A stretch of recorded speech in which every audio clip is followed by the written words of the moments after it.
10시간 못 채우거든. 니는 공무원 때려차라 알겠냐? 14급 하러 가라. 하루에 10시간 하는 게 뭘 힘드냐?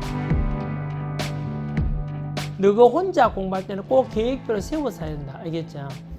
그리고 한 번 앉으면 너가 보통 몇 시간 앉아있노? 한 번 앉으면 보통 한 3시간 정도 앉아있나? 너가 이런 말 하면 좀 그런데 야, 내 하루에 선생님 공부량을 10시간 어떻게 채워요? 10시간 못 채우거든. 니는 공무원 때려차라 알겠냐? 14급 하러 가라. 하루에 10시간 하는 게 뭘 힘드냐? 야, 아버지가 우는 거는 나는 그때는 너무 큰 충격이었어. 그렇게 가난한 속에 억적같이 이겨내고 헤어진 우리 아버지, 강인했던 아버지께서 갑자기 막 우시니까 너무 충격을 먹었어. 그 충격이 뭐 최소 지금까지도 가지만은 뭐 그래서 당장 다음날 자취방을 내 이삿짐 시골 가서 다 사왔어. 자취방 나와서 1년간 집에 한 번도 안 들어갔어요. 수능 칠 때까지 혼자 공부한다고 독학을. 그 당시에 고시원 1인 1실 들어갔어. 그냥 하루 종일 공부만 했지 뭐. 6시간 자고도 24 빼기 6 하면 18시간이 나오잖아. 18시간이니까 아침 점심 저녁 3시간 빼더라도 15시간이 나와. 안 해도 아무리 공부 안 해도 15시간 하루 학습량을 15시간 나오더라고. 15시간 공부할 수 있는 거 당연한 거 아니야? 근데 10시간도 못하는 걸 내 카페에 막 올라오는 거 보고 내 딱 깨놓고 개 실망했다. 어떻게 하루 학습량을 10시간을 못 채운다는 이야기 듣고 내 딱 깨놓고 그 정도 집중 떨어지면 하지 마라 알겠냐? 너는 다른 길로 가라. 거기에 맞는 길을 갔으면 좋겠다. 혹시나 나는 뭐 그냥 절박해서 그런지 모르겠는데 공부하는 양에 대해서 뭐 집중이 중요하겠지만 그렇게 할 수도 있다는 말을 해주고 싶다고. 알겠냐? 스스로에 대해서 가두어가지고 스스로 날개를 꺾어서 나라 한계가 여기까지다. 이거에서 못한다 하지 말고 해낼 수 있지. 등 따시고 배부르면은 뭐 대충 해도 되지만 좀 내가 늘 이야기하는 스스로 머리가 좀 학습 머리가 부족하다. 기억력이 좀 짧다. 집안이 좀 가난하다. 나이가 좀 들었다. 형편이 어려우면 어려울수록 남들보다 2배 더 노력하면 되잖아. 선생님 저는 그것도 못하겠는데요. 그러면 니는 자손 대대로 가난을 면치 못하리라. 야, 머리가 나쁘면 부진하기라도 해야 될 거 아니야. 선생님 너무 불공평한데 원래 세상 불공평해. 어쩌라고. 머리도 나쁘고 집안이 가난하고 평생 자신의 운명을 한탄하며 살아갈래? 그럼 자신의 삶이 너무 불행하잖아. 바꿀 수 없는 것을 운명으로 받아들이는 것이 오히려 본인을 위해서 좋지 않나? 없더라도 자가 진단했어 있잖아. 이게 영 아니라 싶을 때는 빨리 다른 방향으로 가십시오. 좀 슬픈 이야기지만은 공무원 또는 경찰 아니라도 살아가면서 할 일이 많다. 우리나라 5천만 중에 4,900만은 다른 일하고 살아가고 공무원은 100만 밖에 안 돼. 나는 이거 아니면 죽겠다 그런 말은 하지 마라 이 뜻입니다.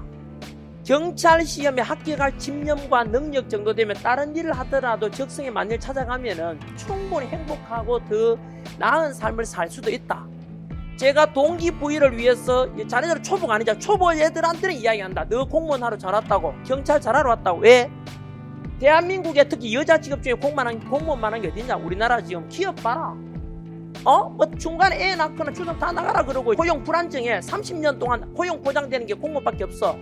박봉인이 뭐니 하더라도 이것밖에 없다고. 나는 처음 초보들한테 그런 얘기 하거든. 잘 왔다고.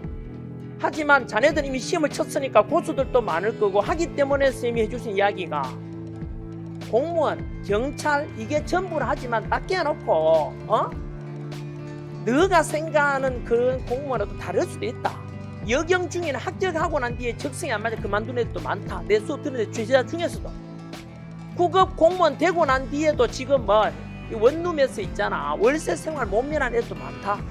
공무원 돼도 자네들이 말하는 내 꿈은 이루어진다. 그 파랑새는 없다는 것들도 한번 생각해 볼 것.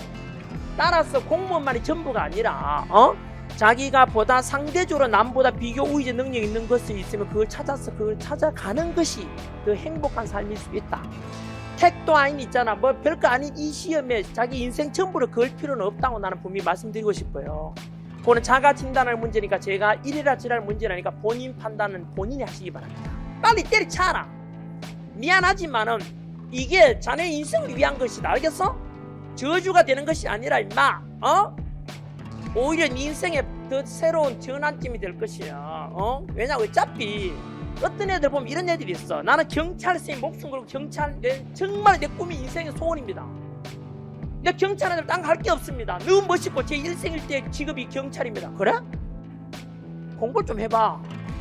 어차피 네가 얼마나 경찰 되고 싶은지 얼마나 적성이 맞는지는 1차 필기시면은 알아주질 않아. 1차에서는 무조건 뭐고 공부야 공부.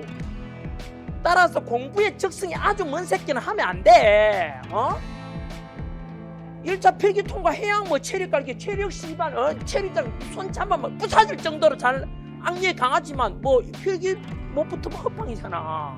그러니까 인간은 자기 중심적이고 수준이 천차만별이니까 그런 또 수험생 중에는 아까 이야기했잖아. 10년 아니라 100년에도 공무원 되기 힘든 새끼들 지적인 수준 가진 애들도 많다고. 그런 애들이 씨발 공무원 했다 하면 그 새끼는 인생이 졸라 불쌍한 놈이야. 1차는 무조건 필기시험 통과해야 되잖아. 지적 능력 묻는다고. 영어 하루아침에 되냐? 수험생을 가르치는 강사 역시 무조건 니는 합격한다, 무조건 합격한다, 여러분 자네들은 무조건 될 겁니다 라고 하는 것은 감은 이설입니다. 수험생을 속이는 겁니다. 듣기에는 좋죠? 니 합격한다 합격한다고 수험생 듣기에는 하겠죠? 막상 떨어져 보라고. 그것은 저주가 된다고. 차라리 씨발 안 될 새끼 빨리 떠나. 차가진다 딱딱딱해서 안 돼 빨리 떠나가라고. 인생 살다 보면 하늘이 노랗게 보이고 진짜 머리가 하얗게 되고 눈앞이 캄캄하게 될 때가 있습니다. 내가 기대했던 시험에 떨어지거나 또는 내가 예기치 않은 일을 당하게 되거나 슬픈 이야기겠지만 아버지, 어머니, 할머니, 할아버지 그냥 다 돌아가게 됩니다. 머지않아서 결국은 아버지, 어머니도 예기치 않게 또 알지 못한 병이 나타날 수도 있고 또 죽음을 맞이하게 될 수도 있죠. 그럴 때 참 믿고 의지했던 것이 사라지게 되면은 참 힘들 때도 많습니다. 시험도 마찬가지고요. 또 살다 보면 이런 일이 저는 저도 마찬가지죠. 학원 잘 나가다가 강사 잘 나가다가 학원 경영 실패, 출판사 부도, 빚더미 25. 그 당시에 저도 스스로 그렇게 생각했습니다. 좀 눈앞이 캄캄하기도 하고 그냥 다 날아간 게 아니라 빚마저도 개인이 25억 빚을 생기니까 집사람한테 말도 못하고 부모님께서는 어제 말씀드린 대로 전화만 하면 우시고 집도 다 날아가고 차도 다 날아갔어. 빚쟁이들이 찾아오니까 우리 애들 둘이가 상처 입을까 싶어가지고 주소지를 아빠 혼자 딴 데 옮겨놨습니다. 빚쟁이 딴 데 찾아오라고. 그래서 지하 방에다가 그쪽으로 가서 찾아오면은 만나서 좀 봐달라.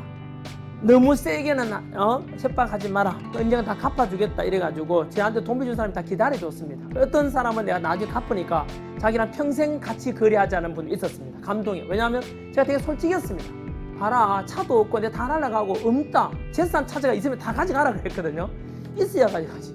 그것이 오히려 제가 지금 여러분한테 떳떳하게 이렇게 말하는 이유가 그렇게 가난해 그렇게 빚더미 있다가 다시 또 노량이 올라와서 이렇게 빚 다 갚고 집도 사고 여러분 덕분에 다시 이 자리가 올라왔지 않습니까? 이런 걸 보면은 과연 그 당시에 내가 그 실패가 없었다면은 지금의 지난 길은 없죠.